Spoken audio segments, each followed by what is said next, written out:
ವಿರೋಧ ಪಕ್ಷ ಕೆಲಸ ಸರಿಯಾಗಿ ಮಾಡ್ತಾ ಇದಾರೆ ಇಲ್ಲ ಅಂತ ಹೇಳ್ಬಿಟ್ಟು ಇವ್ರು ತಿಳ್ಕೊಳಕ್ಕೆ ಹೇಳಿ ಫಸ್ಟ್. ನಿಮ್ಮ ವಿರೋಧ ಪಕ್ಷ ಸರಿಯಾಗಿ ಮಾಡ್ತಿಲ್ಲ, ನಿಮ್ಮ ವಿಪಕ್ಷ ಇಲ್ಲಿ ವೀಕ್ ಆಗಿದೆ. ನಿಮ್ಮ ವಿಪಕ್ಷ ಸರಿಯಾಗಿ ಕೆಲಸ ಮಾಡ್ತಿದ್ದಕ್ಕೆ ನಾವು ಹಗರಣಗಳನ್ನ ಮಾಡ್ತಾ ಇದೀವಿ, ಭಿನ್ನಮತೀಯ ಚಟುವಟಿಕೆಯನ್ನು ಮಾಡ್ತೀವಿ. ಇದು ಈ ರಾಜ್ಯದಲ್ಲಿ ವಿಪಕ್ಷ ಇಲ್ಲ ಅನ್ನೋ ರೀತಿ ಅವ್ರು ಹೇಳ್ತಿದ್ದಾರೆ. ವಿಪಕ್ಷ ಸತ್ತು ಹೋಗಿದೆ ಅನ್ನೋ ಮಾತನ್ನು ಹೇಳ್ತಿದ್ದಾರೆ. ವಿಪಕ್ಷ ಇರೋದಕ್ಕೇನೆ ವಾಲ್ಮೀಕಿ ಹಗರಣನ ರೋಡಲ್ಲಿ ನಿಂತ್ಕೊಂಡು ನಾವು ಹೋರಾಟ ಮಾಡಿದ್ದು. ಇದೇ ಮೂಢ ಹಗರಣವನ್ನು ನಾವು ರಸ್ತೆಗಿಳಿದು ಬೆಂಗಳೂರಿಂದ ಹೋರಾಟ ಮಾಡಿದ್ದು ಇದೇ ಕಾರಣಕ್ಕೋಸ್ಕರ. ಇವತ್ತು ಕಾಂಗ್ರೆಸ್ ಭ್ರಷ್ಟಾಚಾರ ಮಾಡ್ತಾ ಇದೆ ಬಿಟ್ಟರೆ ಜನರಿಗೆ ಅನುಕೂಲ ಆಗೋಂಥ ರೀತಿ ಯಾವುದೇ ಅಭಿವೃದ್ಧಿ ಕೆಲಸಗಳು ಈ ರಾಜ್ಯದಲ್ಲಿ ನಡೀತಾ ಇಲ್ಲ. ಅದನ್ನು ಒಪ್ಕೊಳಕ್ಕೆ ಹೇಳಿ ಇವತ್ತು ವಿರೋಧ ಪಕ್ಷವಾಗಿ ಅವ್ರಿಗೆ ಕಿವಿ ಕಚ್ಚಿದ್ರು ಗೊತ್ತಾಯ್ತಾ ಇಲ್ಲ, ಬಾಯಿ ಕಚ್ಚಿದ್ರು ಗೊತ್ತಾಗ್ತಾ ಇಲ್ಲ. ಮಂಡಿಡಿದಾರ ಥರ ಸಿದ್ದರಾಮಯ್ಯನವರು ಇವತ್ತು ಕೇವಲ ಅವರ ಕುರ್ಚಿಗಾಗಿ ಕೂತ್ಕೊಂಡು 5 ವರ್ಷ ಆಡಳಿತ ಮಾಡೋಕ್ಕೋಸ್ಕರನೇ ಕೂತಿದ್ದಾರೆ. ಇತ್ಲಾಗೆ ಕುರ್ಚಿ ಕಾದ ಡಿ ಕೆ ಶಿವಕುಮಾರ್ ನನಗೂ ಕುರ್ಚಿ ಬೇಕು ಅಂತಾರೆ, ಸಿದ್ದರಾಮಯ್ಯನವ್ರು ಬಿಡಲ್ಲ ಅಂತ ಹೇಳ್ತಾರೆ. ಫಸ್ಟ್ ಇವ್ರನ್ನ ಯಾರನ್ನ ಕೂತ್ಕೊಳ್ಳಿ, ಫಸ್ಟ್ ಈ ರಾಜ್ಯನ ಅಭಿವೃದ್ಧಿ ಮಾಡೋದ್ರ ಕಡೆಗೆ ಹೆಚ್ಚು ಮಾಡಿ. ನಮ್ಗೆ ಡಿ ಕೆ ಆದ್ರೇನೋ ಇನ್ನೊಬ್ರು ಆದ್ರೆ ನಮ್ಗೇನು ಅವಶ್ಯಕತೆ ಇಲ್ಲ. ನಿಮ್ಮ ಆರ್ ಅಶೋಕ್ ಅವರು, ವಿಜೇಂದ್ರ ಅವರು ಹೇಳ್ತಾರೆ ಸಿದ್ದರಾಮಯ್ಯ ನಿಲ್ಲಿಸ್ತಾರೆ, ಡಿ ಕೆ ಶಿವಕುಮಾರ್ ಸಿಎಂ ಆಗ್ತಾರೆ ಅಂತ ಹೇಳ್ತಾರೆ. ಅವರು ಹೇಳ್ತಾರೆ ನಿಮ್ಮ ವಿಪಕ್ಷ ನಾಯಕರು ಅವ್ರನ್ನ ಸಿಎಂ ಮಾಡಕ್ ಕೊಟ್ಟಿದ್ದಾರೆ. ನಾವೇ 2.5 ವರ್ಷಕ್ಕೆ ಯಾಕೆ ಸರ್ ಪೇಪರ್ ಆಡ್ ಮಾಡ್ತಾರೆ? ವಾರ್ಷಿಕೋತ್ಸವನ ಅದು. ಅವ್ರು ಏನಾದ್ರು ಮಾಡ್ಕೊಂಡು ನಾವು ಹೇಳುದಿಷ್ಟೇ, 143 ಜನ ಸ್ಮಶಾನದಲ್ಲಿ ಕೆಲಸ ಮಾಡುವಂತವರಿಗೆ 10,000 ರೂಪಾಯಿ ಸ್ಯಾಲ್ರಿ ಕೊಡಬೇಕಾಗಿತ್ತು, 8 ತಿಂಗಳಿಂದ ಸ್ಯಾಲ್ರಿ ಕೊಟ್ಟಿಲ್ಲ. ಅವು ಇವತ್ತು ನಮ್ಮ ಗ್ರಂಥಾಲಯದಲ್ಲಿ ಸ್ಯಾಲ್ರಿ ಕೊಟ್ಟಿಲ್ಲ ಅಂತ ಸುಸೈಡ್ ಮಾಡ್ಕೊಂಡ್ರು. ಇದುವರೆಗೆ 18 ಜನ ಆಫೀಸರ್ ಸುಸೈಡ್ ಮಾಡ್ಕೊಂಡ್ರು. ಈ ಸರ್ಕಾರದಲ್ಲಿ ಯಾರಿಗಾರು ಉಳಿಗಾಲ ಇದೆಯಾ? ಮಹಿಳೆಯರಿಗೆ ರಕ್ಷಣೆ ಇದೆಯಾ? ರೈತರಿಗೆ ರಕ್ಷಣೆ ಇದೆಯಾ? ಕಾಂಗ್ರೆಸ್ ಒಂದು ಕತೆ, ಬಿಜೆಪಿ ಇದು ಭಿನ್ನಮತೀಯ ಕತೆ. ನಿಮ್ಮಲ್ಲೂ ಕೂಡ ಭಿನ್ನಮತೀಯ ಕತೆ ಆರಂಭ ಆಗಿದೆ. ನಮ್ಮಲ್ಲಿ ಯಾವ ಭಿನ್ನಮತೀಯ ಕಥೆನೂ ಇಲ್ಲ ಸರ್. ನಾವು ವಿರೋಧ ಪಕ್ಷದಲ್ಲಿ ಸದೃಢವಾಗಿ ಕೆಲಸ ಮಾಡ್ತಾ ಭಾರತೀಯ ಜನತಾ ಪಕ್ಷದ ಅಧ್ಯಕ್ಷರು ಯಾರು? ವಿಜೇಂದ್ರ ಅವರು ಸಮರ್ಥವಾಗಿ ಕೆಲಸ ಮಾಡ್ತಾ ಇದ್ದಾರೆ. 2 ವರ್ಷ ಕಂಪ್ಲೀಟ್ ಮಾಡಿದ್ದಾರೆ. ಇನ್ನೂ ವರಿಷ್ಠರು ಸೂಚಿಸಿದ್ರು ಮುಂದುವರಿತಾರೆ. ಒಳ್ಳೆ ಕೆಲಸನೇ ಮಾಡ್ತಾ ಇದ್ದಾರೆ. ಇವ್ರದ್ದು ಆಡಳಿತ ಪಕ್ಷದಲ್ಲಿ ಏನಾಗಿದೆ ಅಂದರೆ ನಾ ಕೊಡೆ ನೀ ಬಿಡೆ ಸರ್ಕಾರ ಏನಂದ್ರೆ ಒಂದು ಡೆಡ್ ಹಾರ್ಸ್ ಥರ ಆಗಿದೆ. ಒಬ್ಬರು ಹಿಂದೆ ಒತ್ತಿದ್ರು, ಮುಂದೆ ಒತ್ತಿದ್ರು. ಈಗಿಲ್ಲ, ನಾನು ಹಿಂದ್ಗಡೆ ಇರೋನು ಮುಂದೆ ಬರ್ತೀನಿ, ನೀನು ಹಿಂದಕ್ಕೆ ಹೋಗೋನ್. ಯಾರು ಒತ್ತರೆ ಏನು ಸರ್? Dead horse. ಇಲ್ಲಿ ಜನಗಳಿಗೆ ಏನು ಉಪಯೋಗ ಆಗ್ತಾ ಇದೆ? ಇವ್ರದ್ದು ಇದೇ ಕಿತ್ತಾಟ, ನಾ ಕೊಡೆ ನೀ ಕೊಡೆ. ಅಲ್ಲಿ ಹೈಕಮಾಂಡು ಕಾಂಗ್ರೆಸ್ 60-70 ವರ್ಷದ ಆಡಳಿತ ನಡೆಸಿರೋ ಹೈಕಮಾಂಡ್ ಇಷ್ಟು ವೀಕ್ ಆಗೋಯ್ತಾ? ಕಾಂಗ್ರೆಸ್ ಹೈಕಮಾಂಡು ವೀಕ್ ಆಗಿದೆ ಅಂತ ಹೇಳ್ತಾರೆ. ಈಗ ಕಾಂಗ್ರೆಸ್ ಅಲ್ಲಿ ಕುರ್ಚಿ ಕಾದಾಟ, ಬಿಜೆಪಿಯಲ್ಲಿ ಅವ್ರದೇ ಭಿನ್ನಮತೀಯ ಚಟುವಟಿಕೆ.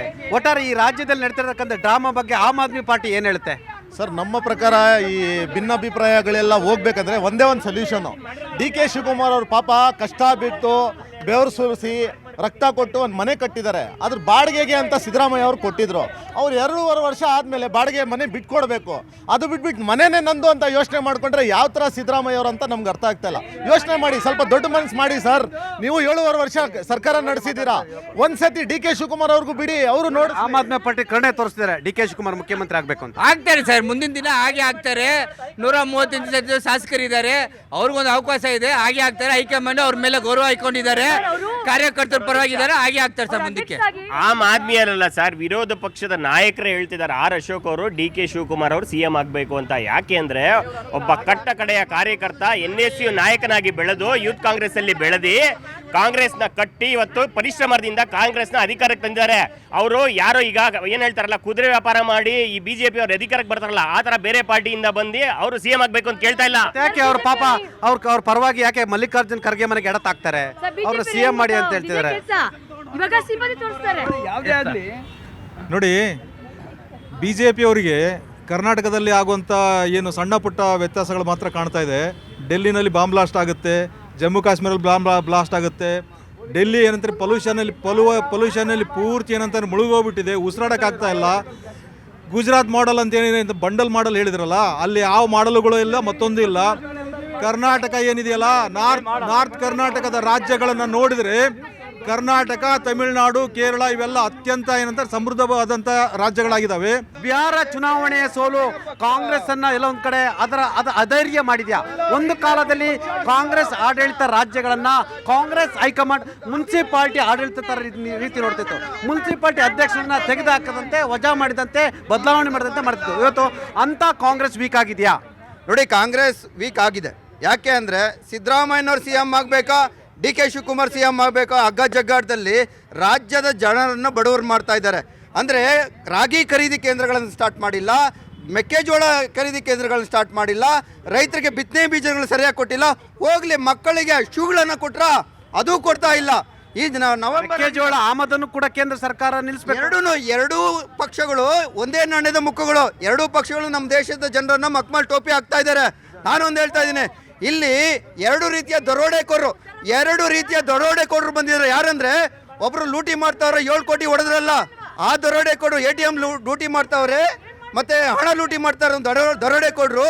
ಇನ್ನೊಬ್ರು ರಾಜಕೀಯ ಮುಖವಾಡಗಳನ್ನು ಹಾಕೊಂಡು ಕಾಂಗ್ರೆಸ್ ಸರ್ಕಾರದಲ್ಲಿ ಇರ್ತಕ್ಕಂಥ ಮಂತ್ರಿಗಳು, ಶಾಸಕರು ಕೇಳ್ತೀರಿ ನಿಮ್ಮ ಪಾರ್ಟಿ ಸಾಚನವ್ರು ಹೇಳ್ತಾರೆ ನೀವೆಲ್ಲ ದರೋಡೆಕೋರರು ಅಂತ ಆಮ್ ಆದ್ಮಿ ಪಾರ್ಟಿಯವ್ರು ಹೇಳ್ತಾ ಇದ್ದಾರೆ.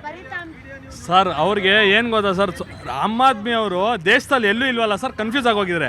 ರಾಜ್ಯದಲ್ಲಿ ನೋಡಿ, ಇಲ್ಲಿ ಕಾಂಗ್ರೆಸ್ಸಿನ ಮುಖಂಡರು ನೋಡಿ ಸರ್, ಎಲ್ಲರೂ ಅಲ್ಲಿ ನನಗೆ ಇಲ್ಲಿರುವ ಪೈಕಿಯಲ್ಲೇ ಒಂದು 5 ಬಣ ಕಾಣಿಸ್ತಿದೆ.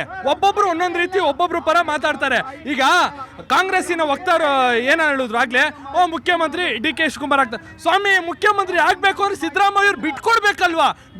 ಬಿಟ್ಕೊಟ್ರೇನೆ ತಾನೇ ಅಲ್ವಾ ಸರ್ ಆಗುವಂಥದ್ದು? ಯಾವಾಗ ಬಿಟ್ಕೊಡ್ತಾರೆ? ಇಲ್ಲಿ ನೋಡಿ, ಈಗ ಒಂದು ವಾರದಲ್ಲೇ ಈಗಾಗಲೇ ಮಾನ್ಯ ಉಪಮುಖ್ಯಮಂತ್ರಿಗಳು ಚಳಿ ಜ್ವರ ಬಂದಿದೆ, ಅದಕ್ಕೆ ಅವ್ರು ಮನೆ ಬಿಟ್ಟು ಆಚೆ ಬರ್ತಿಲ್ಲ. ಎಲ್ಲಿ ಅಧಿಕಾರ ಸಿಗುತ್ತೋ ಇಲ್ಲದ್ರೆ ಇರ್ತಕ್ಕಂಥ ಅಧಿಕಾರನೇ ಕಳ್ಕೊತೀನೋ ಅಂತ ಆತಂಕ ಹುಟ್ಟಿದೆ. ಏನಂತೀರಾ? ನಿಮ್ಮ ಪಾರ್ಟಿ ಚೆನ್ನಾಗಿ ಓಡ್ತಾ ಇದೆಯಾ? 100% ಸರ್. ನಮ್ಮ ಪಾರ್ಟಿ ಓಡ್ತಾ ಇರೋದ್ರಿಂದನೇ ನಮ್ಮ ದೇಶ ಹಿಂಗಿರೋದು. ಕಾಂಗ್ರೆಸ್ ಧೂಳಿಪಟ ಆಗೋಯ್ತು. ಇನ್ನು 3 ಕರ್ನಾಟಕದಲ್ಲಿ ಕಿತ್ತಾಡ್ತಾರೆ, ಯಾರು ಕೂಡ ಒಗ್ಗಟ್ಟಿಲ್ಲ. ಇಲ್ಲ, ನಾವು ನಿಜವಾಗ್ಲೂ ಕಿತ್ತಾಡ್ತಾ ಇಲ್ಲ ಸರ್. ನಮ್ಮನ್ನು ಕಿತ್ತಾಡ್ತಾರೆ ಅಂತ ತೋರಿಸ್ತಾ ಇದ್ದಾರೆ ಅಷ್ಟೇ. ಕಿತ್ತಾಡ್ತಾ ಇರೋದ್ರಲ್ಲ ಕಾಂಗ್ರೆಸ್ನವರು. ಅವರಿಗೆ ಅಭಿವೃದ್ಧಿನಲ್ಲಿ ಕಾಂಗ್ರೆಸ್ನವರು ಶೂನ್ಯ ಆಗಿದ್ದಾರೆ, ಭ್ರಷ್ಟಾಚಾರದಲ್ಲಿ ನಂಬರ್ 1 ಆಗಿದ್ದಾರೆ, ಕರಪ್ಷನಲ್ಲಿ ನಂಬರ್ 1 ಆಗಿದ್ದಾರೆ. ನಾವು ಯಾವುದರಲ್ಲೂ ಇದಾಗಿಲ್ಲ ಸರ್. ನೆಕ್ಸ್ಟು ಈಗ ಎಲೆಕ್ಷನ್ ಆದ್ರೂ ನಾವು 135ರಿಂದ 140 ಸೀಟು ನಾವು ಗೆದ್ದೇ ಗೆಲ್ತೀವಿ ಅಂತ ಆ ಭರವಸೆ ಕೊಡ್ತೀವಿ. ಈ ಬಿಹಾರ ಎಲೆಕ್ಷನ್ ರಿಸಲ್ಟ್ ಬರೋ ತನಕ ಒಂದು ಲೆಕ್ಕ, ಬಿಹಾರ ಎಲೆಕ್ಷನ್ ರಿಸಲ್ಟ್ ಬಂದ ಮೇಲೆ ಇನ್ನೊಂದು ಲೆಕ್ಕ.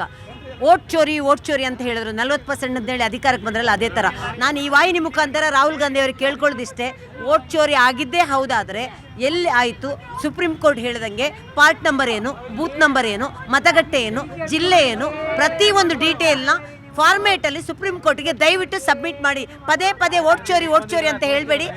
ಕಾಂಗ್ರೆಸ್ ಮುಕ್ತ ಭಾರತ ಆಗೋದ್ರಲ್ಲಿ ಸಂಶಯನೇ ಬೇಡ. ಜನರಿಗೂ ಗೊತ್ತಾಗ್ತಿದೆ. ಯಾಕಂತ ಹೇಳಿದ್ರೆ ಡೆಲ್ಲಿ ಬ್ಲಾಸ್ಟ್ ಆಯಿತು. ಡೆಲ್ಲಿ ಬ್ಲಾಸ್ಟ್ ಆದಾಗಲೂ ಕಾಂಗ್ರೆಸ್ ಅವ್ರ ರಿಯಾಕ್ಷನ್ ಏನಾಗಿತ್ತು? ಕಾಂಗ್ರೆಸ್ ಇವತ್ತು ಆರಾಮಾಗಿ ಹಿಂಗಿರ್ಲಿಕ್ಕೆ ನೀವು ಕಾರಣ ಅಲ್ವಾ? ಒಂದು ವಿಪಕ್ಷ ಆದಂಥದ್ದು ರಚನಾತ್ಮಕವಾಗಿ, ಕ್ರಿಯಾತ್ಮಕವಾಗಿ ಹೋರಾಟಗಳನ್ನ ಮಾಡಬೇಕು. ಸತ್ತು ಮಲಗಿರ್ತಕ್ಕಂಥ ಸರ್ಕಾರಗಳನ್ನ, ಕಿತ್ತಾಡ್ತಿರ್ತಕ್ಕ ಸರ್ಕಾರಗಳನ್ನ ಜನರ ಕೆಲಸ ಮಾಡಿ ಅಂತ ಎದ್ದೇಳಿಸ್ಬೇಕು.